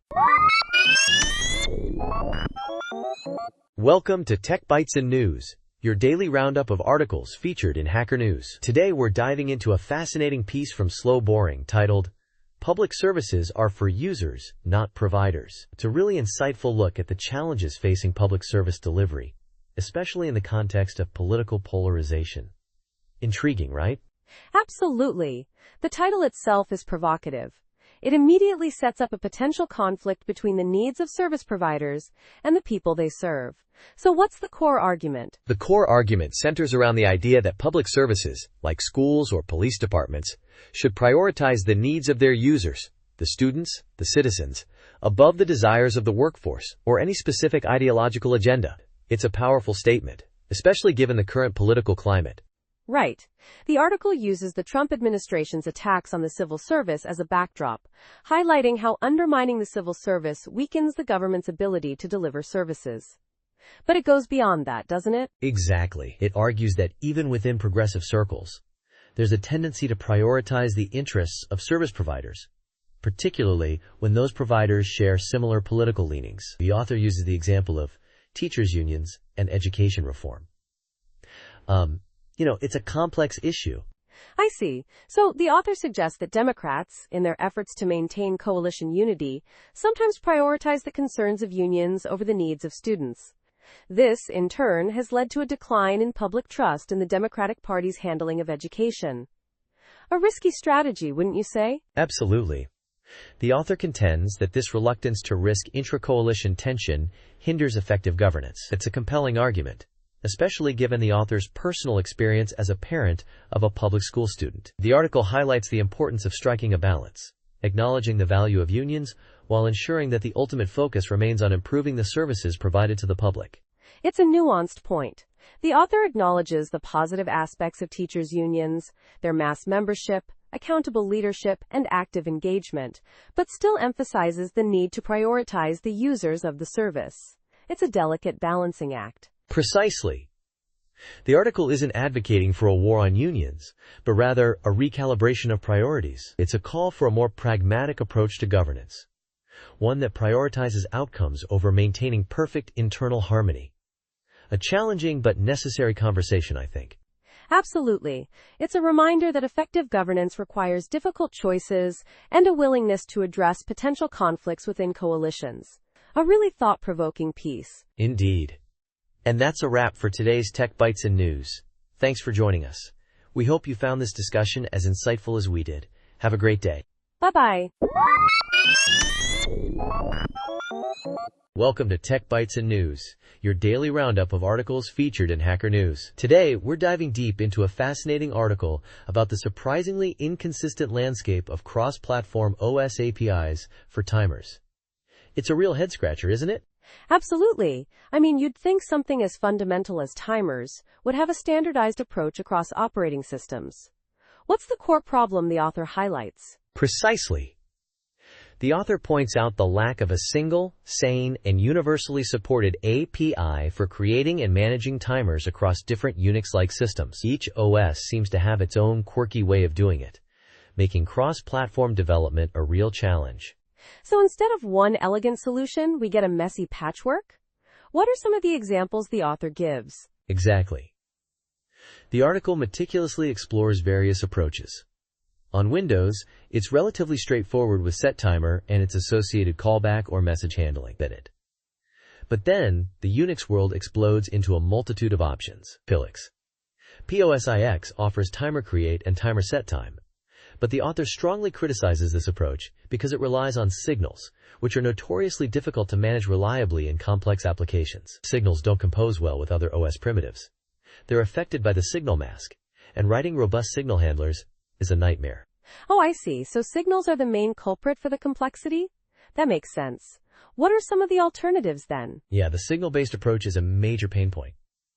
The author then explores Linux's timer FD create and timer FD set time, which treat timers as file descriptors. This is much cleaner because it integrates seamlessly with other I/O mechanisms using poll or epoll. It's elegant and composable, but unfortunately, it's not universally available across all Unix systems. Right, so it's a Linux-centric solution. What about BSD systems? Do they have a better approach? BSD systems offer KQ, which is a powerful event multiplexing mechanism that can also handle timers. The author praises its design and documentation. However, even here, there's a catch. macOS, despite having NAQ, doesn't support timer functionality within it. It's a bit frustrating, you know? That's incredibly frustrating. So what about Illumos and macOS? Do they have their own unique solutions? Illumos uses port create, which cleverly leverages the POSIX signal-based timer API, but redirects the signals into events, making them more manageable. macOS, on the other hand, uses dispatch source _create, a part of Grand Central Dispatch, which is a more task-oriented approach. It's a different philosophy altogether. It sounds like a real mess. Is there any common ground at all? Does the author suggest any universal solutions? Yes, there is. The author also explores ouring on Linux, a very advanced mechanism that makes almost everything non-blocking. You can essentially implement timers using ouring's ability to on-queue and manage asynchronous operations. However, it's also Linux-specific and not always enabled. But the most interesting part is the conclusion. The author suggests that the simplest and most portable solution might be to implement timers entirely in user space, using a data structure like a minheap to manage them. This way, you abstract away the oxygen monosulfide specific timer APIs and create a consistent interface across all platforms. Libraries like libov already do this. That's a clever workaround. So essentially, the best solution might be to avoid relying on oxygen monosulfide level timer APIs altogether and build your own abstraction layer? That's a pretty significant takeaway. Exactly. The article concludes by highlighting the lack of a truly cross-platform solution at the OS level, and advocates for a user space implementation for better portability and maintainability. It's a compelling argument, and it really underscores the challenges of cross-platform development in C. Thanks for joining us on Tech Bytes and News. We hope you found this discussion insightful. Have a great day. Bye-bye.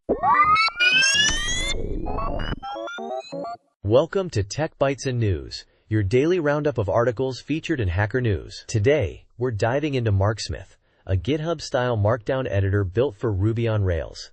It's seriously cool. I'm all ears. What makes MarkSmith stand out from other Markdown editors? Is it just a prettier interface, or is there more to it? Oh, it's way more than just a pretty face. The core idea is to mimic the simplicity and efficiency of GitHub's Markdown editor. You know, that clean, distraction-free text area? That's the foundation. It uses a plain text area, focusing on pure text input for a natural writing experience. No WYSIWYG distractions. I see. So it prioritizes a plain text approach. But what about features? GitHub's editor isn't just a blank box, right? Exactly. MarkSmith cleverly integrates GitHub's Markdown toolbar element for quick styling changes. It also boasts a built-in preview pane, so you can see your Markdown rendered as HTML in real time. And get this, it includes a helper that renders that same HTML on your Rails show pages or wherever you need it. Customizable and extendable too. That preview feature is a huge time saver. But what about image handling? That's always a pain point with Markdown. Ah, yes. MarkSmith integrates seamlessly with Active Storage, Rails file storage solution. You can drag and drop images, or use a dedicated button. Images are automatically formatted as Markdown image links, and other files are attached as regular links. It's super smooth. Impressive. And what about those little things that make a big difference, like list continuation? Absolutely. Just like GitHub, MarkSmith has list continuation. Hit return after a list item, and it automatically adds a new one on the next line. It's the small details that make a big difference in workflow efficiency. Plus, it integrates with Avo's media library, letting you easily insert previously uploaded images without duplication. That Avo integration is a smart move. It sounds like they've thought of everything. But one thing I'm curious about, the claim that it's GitHub style. Is it a perfect clone, or are there differences? It's inspired by GitHub's editor, aiming for that same clean and efficient feel. It's not a pixel-perfect clone, of course. It's tailored for the Rails ecosystem, leveraging active storage and offering features specific to that environment. But the core philosophy, clean text input, powerful features without clutter, is definitely there. That makes sense. So where can developers get their hands on MarkSmith? It's available on GitHub as an MIT licensed gem. It's an engine that integrates quickly into any Rails app, and it works particularly well with Avo. The link is in the show notes, of course. Check it out. Sounds fantastic. Thanks for breaking down MarkSmith for us. It seems like a really useful tool for Rails developers. My pleasure. And that's all the time we have for today's Tech Bytes and News. Thanks for listening, and we'll catch you next time. Goodbye. Bye-bye. Welcome to Tech Bytes and News, your daily roundup of articles featured in Hacker News. Today, we're diving deep into a fascinating project, Discord Messenger, a Discord client that runs on Windows versions dating back to Windows 2000. Incredible, right? Whoa, that's seriously impressive. 30 years of Windows compatibility? What's the secret sauce? Is it some kind of arcane assembly language magic? Not quite magic, but it's definitely impressive engineering. It's written to be compatible with older systems, which means dealing with limitations in older versions of Windows. They've even attempted support for versions even older than Windows 2000. The dedication is astounding. So it's not just a simple port, it's a project built from the ground up with backward compatibility in mind. That's a huge undertaking. What are some of the key features? Yeah, it's a major undertaking. It supports most core Discord features: viewing and interacting with servers and DMs, sending and receiving images and attachments, editing and deleting messages, and even embeds, although those are still a work in progress. Pretty comprehensive. considering the target platforms? Amazing! But there's a disclaimer, right? Using third-party clients goes against Discord's TOS. Exactly. They explicitly state that using third-party clients is against Discord's terms of service. The risk of getting banned is low, they say, but it's definitely there. Use at your own risk, folks. Makes sense. So how about the technical side? How difficult is it to build this thing? Oh boy. The build process is interesting. You can build it using either Visual Studio or MinGW. The Visual Studio build is easier, supporting Windows XP SP2 and later, but the MinGW build targets all the way back to Windows 2000, but it requires specific versions of MinGW and OpenSSL, and you might need to compile OpenSSL yourself for older Windows versions to avoid compatibility issues. It's not for the faint of heart. Wow, compiling OpenSSL yourself? That's hardcore. What about dependencies? It relies on several external libraries: JSON for modern C++, Boost, libwep, httplib, ASIO, and WebSocket Chapter. They're all vendored, so you can replace them with newer versions, but they've made adjustments to get them to compile on MinGW, a true testament to their commitment to backward compatibility.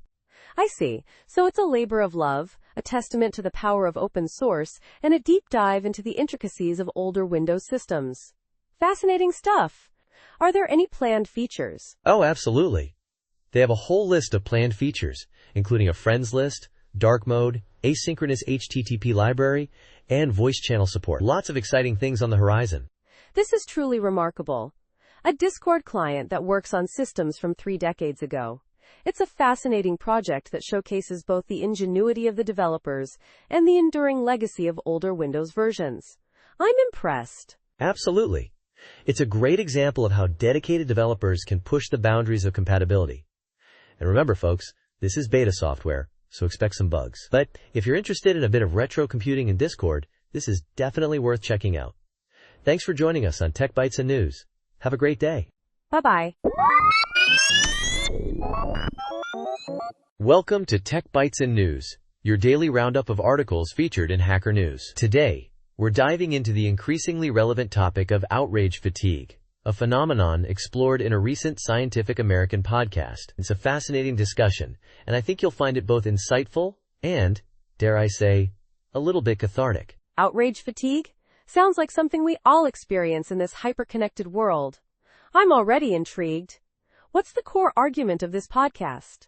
Essentially, the podcast argues that while outrage can be a useful tool for identifying and reacting to problems, constant exposure to it leads to a state of emotional exhaustion.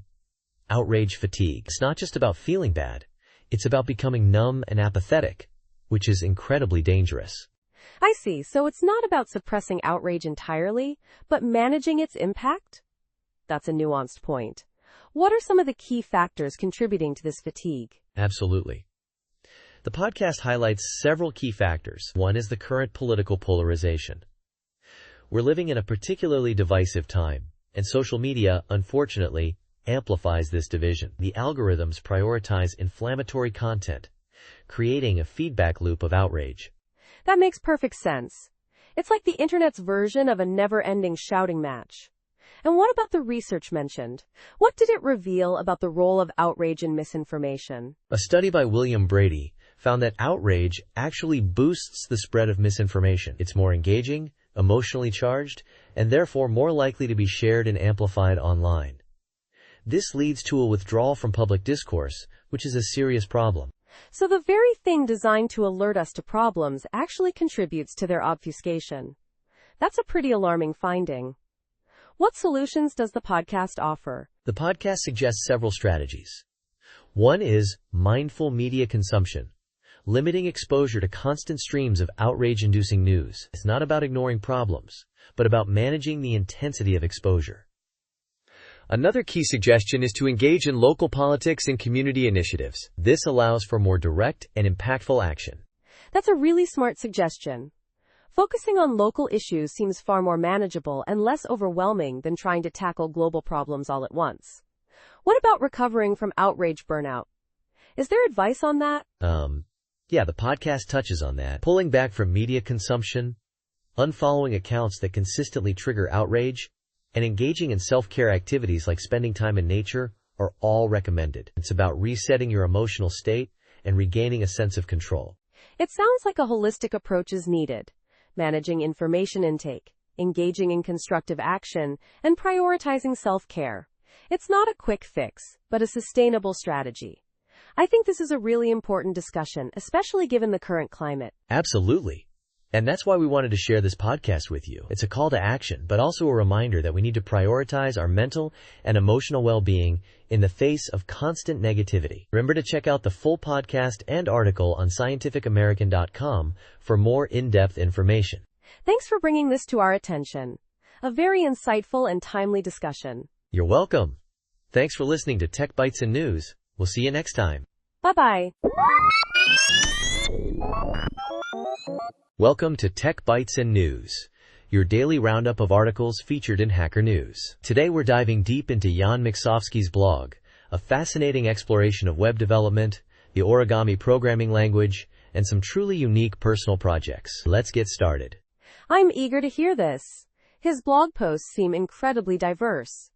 What's the common thread, if any? That's a great question. The unifying theme is Jan's innovative approach to web development, particularly using his own creation, the origami language. He uses it for everything from generating motion comics to building a unique e-ink display for his mother. It's all about automation and efficiency. Interesting. Let's start with the origami language itself. What makes it so special? Origami is designed to complement HTML and CSS. Think of it as a powerful scripting language for web development, allowing for concise and powerful site generation. He describes it as JavaScript expressions plus paths, making it relatively easy to learn for those familiar with JavaScript. It's all about declarative programming. You describe what you want, and origami builds it. So it's like a higher-level abstraction for building websites? That's clever. Exactly. He showcases several examples on his blog, demonstrating how a few lines of origami code can generate complex website structures. One example is a blog engine built from scratch in just a few dozen lines of code. A stark contrast to traditional methods. Pretty impressive, right? Absolutely. And he's not just talking about it, he's actively building real-world applications with it. The motion comic is a particularly cool example. Yes. He created a motion comic using origami, taking a screenplay as input and generating both the audio and video components. He even experimented with automating the entire process, using Keyboard Maestro for screen recording and OpenAI for text-to-speech. It's a fascinating case study in automated content creation. But he encountered challenges, right? I remember reading about issues with Versus Code's UI changes. You're right, he faced several hurdles. The biggest was the instability of relying on a visual application like Versus Code. UI changes meant re-recording parts of the video, which was time-consuming. He also had problems with YouTube's inability to update videos at the same URL, which affected engagement metrics. That's a common problem, unfortunately. So he switched to a motion comic format to overcome some of those limitations? Smart move. Precisely. The motion comic format gave him more control and flexibility. It also allowed users to control the pace, making it a more engaging experience than a standard video. Plus, he could easily update the comic without changing the URL. I see. And what about his other projects? The Mom Board, for example, sounds incredibly heartwarming and technically impressive. The Mom Board is a truly remarkable project. He built a custom e-ink display for his mother, who has anterograde amnesia. It displays messages from family members, helping to alleviate her anxiety and improve her quality of life. It's a beautiful blend of technology and compassion. It's amazing how he combined simple web technologies with a physical device to create such a meaningful solution. What technologies did he use? He used a BOX Note Air 2 e-ink display, a simple web server, and a minimalist JSON storage service. The software is designed for maximum reliability and simplicity, using vanilla HTML, CSS, and a small amount of JavaScript. It's a testament to the power of simple, well-designed solutions. That's inspiring. It highlights the potential of technology to address real-world problems in creative ways. What are your overall thoughts on Jan's blog? Jan Miksovsky's blog is a treasure trove of insightful posts. It's a blend of technical expertise, personal stories, and a deep commitment to open-source development. He's not just a talented programmer, he's a thoughtful innovator. His work with origami, the motion comic, and the Mom Board are all compelling examples of his unique approach to problem solving. I highly recommend checking out his blog if you're interested in web development, creative coding, or just inspiring stories of innovation. I completely agree. It's a fantastic resource for anyone interested in those topics. Thank you for this insightful summary. My pleasure. And thank you to our listeners for joining us on Tech Bytes and News. We hope you enjoyed this deep dive into Jan Michalski's fascinating world of web development. Have a great day, everyone. Bye-bye. Welcome to Tech Bytes and News, your daily roundup of articles featured in Hacker News. Today we're diving into the fascinating world of artificial language creation with Mark Rosenfelder's Language Construction Kit. It's a comprehensive guide, isn't it? Amazing. Absolutely. It's not just a guide. It's a step-by-step process, breaking down the seemingly daunting task of conlanging into manageable chunks. I love how it emphasizes a specific order of operations. Exactly. He starts with the fundamentals, defining the sounds, building the lexicon, crafting the grammar, designing the alphabet, and even considering cursive handwriting. That's incredibly thorough, right? It's not just about the theoretical either. He gives practical examples, like his own Verdurian language. Right, the Verdurian example, Ditalan mukum pen viden ermesan sosanam, is brilliant. It shows the process in action, and the fact that he includes a recording of it being spoken adds another layer of realism. It makes the whole thing feel much less abstract. I see. And the emphasis on the order of steps is crucial. He warns against working backward, using Hergé's Sildavian in Tintin as a cautionary tale. Trying to create a language piecemeal leads to inconsistencies, he argues. A very important point, I think. Totally. It's like building a house. You wouldn't start with the roof, would you? You need a solid foundation first. The LCK provides that foundation for conlanging, and I appreciate the humor, too. The Swede of web pages and Mexican of Usenet bit is a nice touch. Yeah, it's a lighthearted way to break up the technical information. But it's serious stuff, too. The book covers morphology and syntax, delves into language families, and even touches on computer-generated languages. It's surprisingly comprehensive for its size. And it's not just for hardcore linguists. He clearly states it's for anyone wanting to create a language, whether for fantasy, sci-fi, as a hobby, or even as an interlanguage. It's accessible to a wide audience. I love that. Plus, there are sequels. Advanced Language Construction, and the Conlanger's Lexipedia, for those who want to go even deeper. And don't forget, the Syntax Construction Kit. It's quite a universe he's built around this core concept. It's a complete ecosystem for conlangers. From beginner to advanced, it's all there. And the fact that it's available in print and ebook formats makes it even more accessible. Fantastic. Absolutely.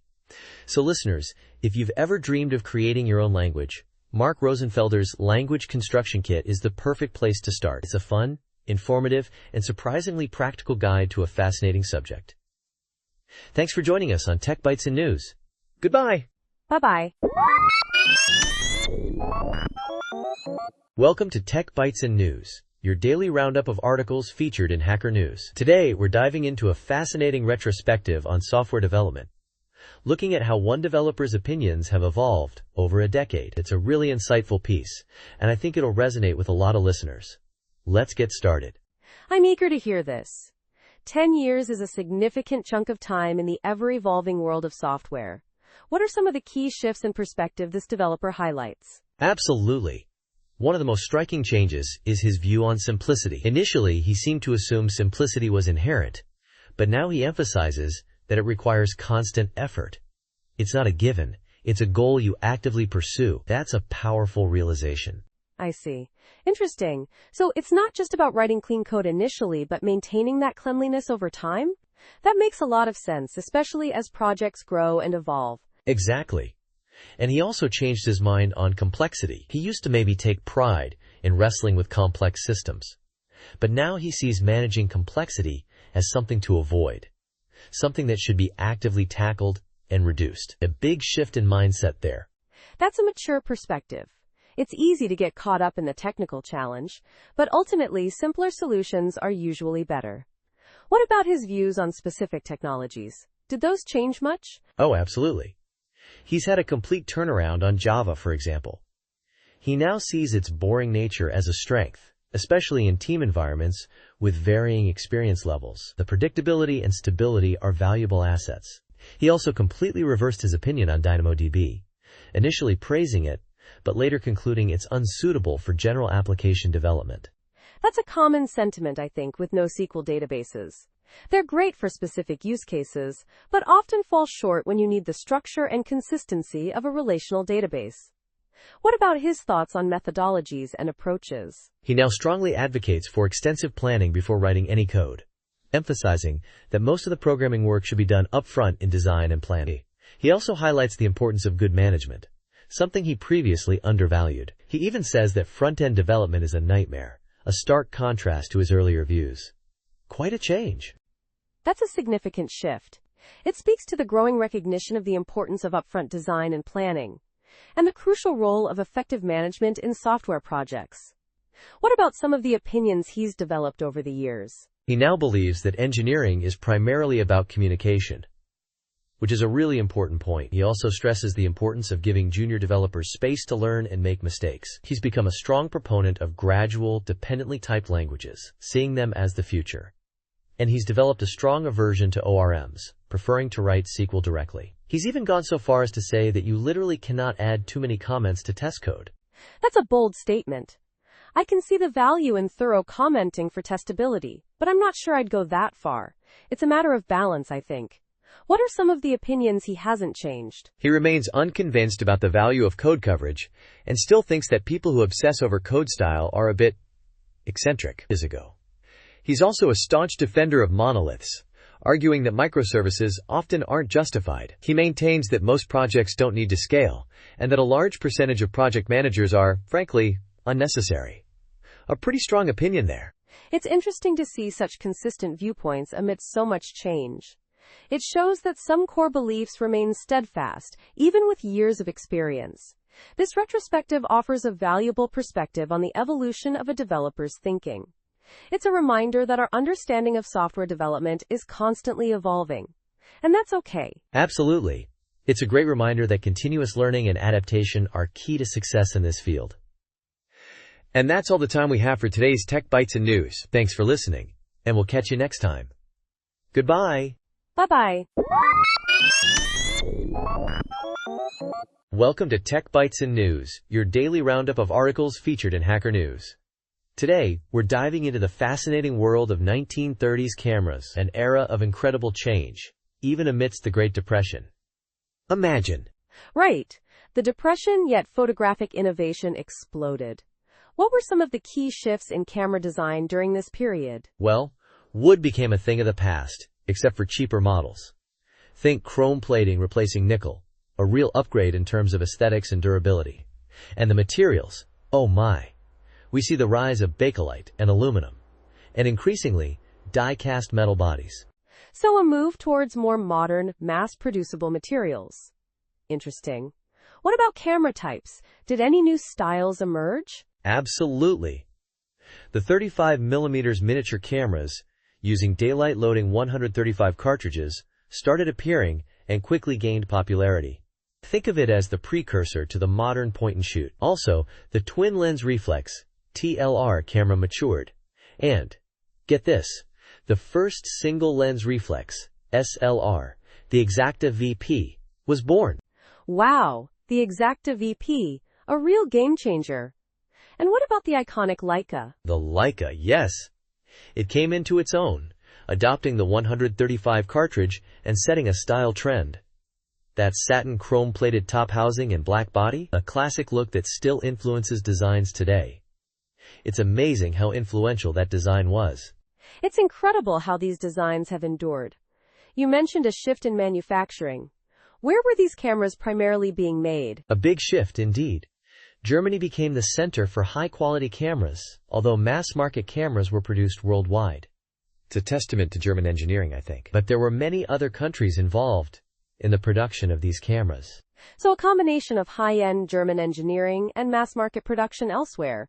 It sounds like a really dynamic period for camera technology. What about the specific models mentioned, the Agfas, Kodaks, Leicas, etc.? Were there any particularly notable features of those? Oh, there were so many. The article mentions a whole host of them.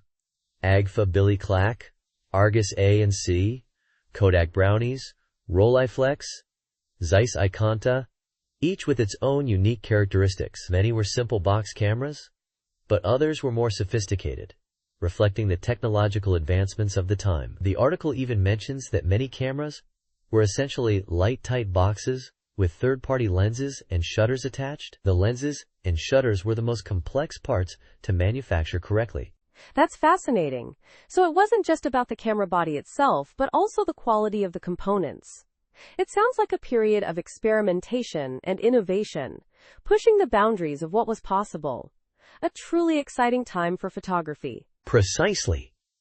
The 1930s were a pivotal decade for camera technology, laying the groundwork for many of the designs we see today. It's a testament to human ingenuity, even in the face of economic hardship. And that's it for our deep dive into the cameras of the 1930s. A truly captivating look at a pivotal moment in photographic history. Thanks for joining us on Tech Bytes and News. Thanks for listening, everyone. Join us next time for another fascinating exploration of technology and history. Goodbye. Bye-bye. Welcome to Tech Bytes and News, your daily roundup of articles featured in Hacker News. Today, we're diving deep into the GNU Make Standard Library, or GMSL. It's a powerful tool for anyone working with GNU Make, offering a wealth of functions for string and list manipulation, arithmetic, and more. Think of it as a Swiss Army knife for your Make files. A Swiss Army knife, I like that. So what exactly does GMSL bring to the table that regular GNU Make lacks? I mean, Makefiles can already do quite a bit, right? Absolutely. Regular GNU Make has its limitations.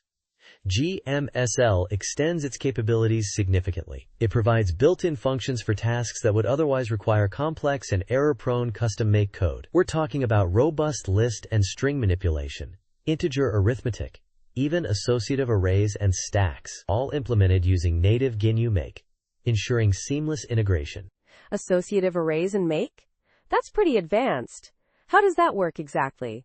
And what about the licensing? Is it open source? Yes, it's released under the BSD license, so it's very permissive. The associative arrays are implemented using Make's variable substitution capabilities, cleverly structured to mimic the behavior of a key-value store. You can set, get, and check for the existence of keys, making it very convenient for managing data within your Makefiles. Think of it as a mini database embedded directly in your build process. That's incredibly useful for complex projects. But let's talk about the functions themselves. You mentioned string manipulation. What kind of functions are we talking about? Oh, tons. We have functions for finding substrings, splitting strings into lists, merging lists back into strings, and even character translation. Need to convert text to uppercase or lowercase. GMSL's got you covered. There's also strlen to get the length of a string, and functions for comparing strings for equality or inequality. It's a complete toolkit. And the list manipulation functions, are they as comprehensive? Even more so. You can get the first or last element of a list, remove elements from the beginning or end, map functions over lists, and even perform folds. There are functions to reverse lists, deduplicate them, and check for equality. It's a really powerful set of tools for working with lists of files, dependencies, or any other data you might need to manage in your Makefiles. This is sounding really impressive. But what about error handling? Makefiles can be notoriously difficult to debug. Does GMSL help with that? Absolutely. GMSL includes debugging facilities like GMSL print% and GMSL echo% for printing variable values directly from your Makefiles. It also has an assert function for adding runtime checks to your build process. Plus, you can control warning and error reporting through environment variables. This makes debugging much easier. Wait, environment variables? That's interesting. Can you elaborate on that? Sure.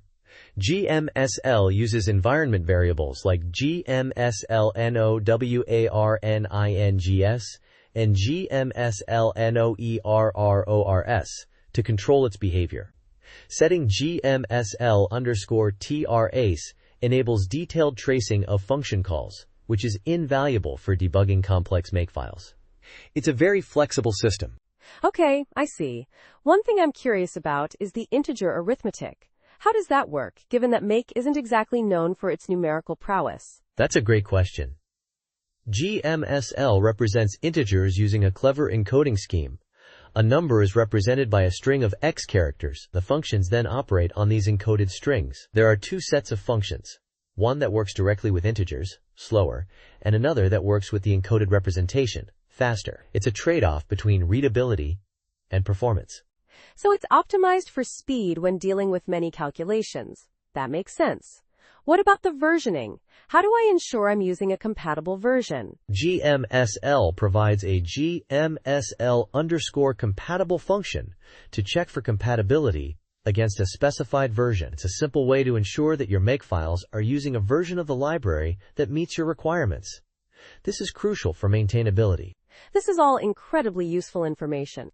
It seems like GMSL significantly enhances the capabilities of GNU Make, making it much more powerful and easier to use for complex projects. Thanks for explaining it all. My pleasure. And remember, you can find the GMSL project page and releases at gmsl.jgc.org.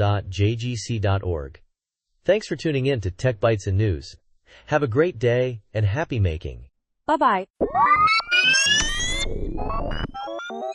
Welcome to Tech Bytes and News, your daily roundup of articles featured in Hacker News. Today, we're diving into a fascinating development in New Brunswick, a renewed investigation into a mysterious neurological syndrome. It's a really compelling story, and I'm excited to discuss it. Absolutely. A mystery brain disease? That sounds intense. What's the current status of this investigation? Is it a completely new probe or a continuation of previous efforts? It's a reopening of a previous investigation, actually. The New Brunswick government has decided to take another look at this neurological syndrome of unknown cause. It's not entirely new, but it signifies a renewed commitment to finding answers. I see. And what's the reaction from the patients themselves? Are they hopeful about this renewed investigation? Oh, absolutely. The article highlights that the patients are welcoming this news. They see it as a good first step, a sign that their concerns are finally being taken seriously after what sounds like a long period of uncertainty. That's encouraging to hear, at least for the patients. But what exactly makes this neurological syndrome so mysterious? Are there any specific symptoms or characteristics that set it apart? That's the million-dollar question, isn't it? The article doesn't go into excruciating detail on the specific symptoms, unfortunately. It just refers to it as a neurological syndrome of unknown cause, which, leaves a lot to the imagination. More information is definitely needed. So it's a bit frustrating that the article doesn't provide more specifics about the symptoms. This lack of detail makes it hard to understand the urgency of the situation. What kind of resources are being dedicated to this renewed investigation? That's a valid point. The article doesn't specify the exact resources, but the fact that the government is reopening the investigation suggests a significant commitment. It implies they're allocating funding, personnel, and potentially collaborating with external experts. It's a positive sign, even without concrete details. It certainly is. But it also makes you wonder what took so long. Why was this investigation closed in the first place? And what prompted its reopening now? Any clues in the article? Good question. The article doesn't explicitly state why it was closed previously. Perhaps there was a lack of progress, or maybe resources were diverted elsewhere. The reason for the reopening isn't explicitly stated either, but it could be due to new evidence, renewed public pressure, or perhaps a change in government priorities. Makes sense. So while the renewed investigation is positive, there's still a lot of unanswered questions. It's a reminder of the complexities and challenges involved in researching rare and mysterious diseases.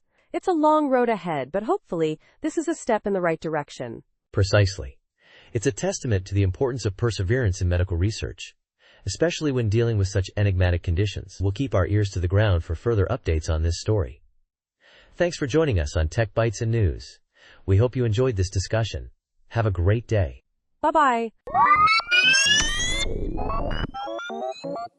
Thank you for listening to the daily roundup of Tech Bytes and News. See you again tomorrow. Goodbye.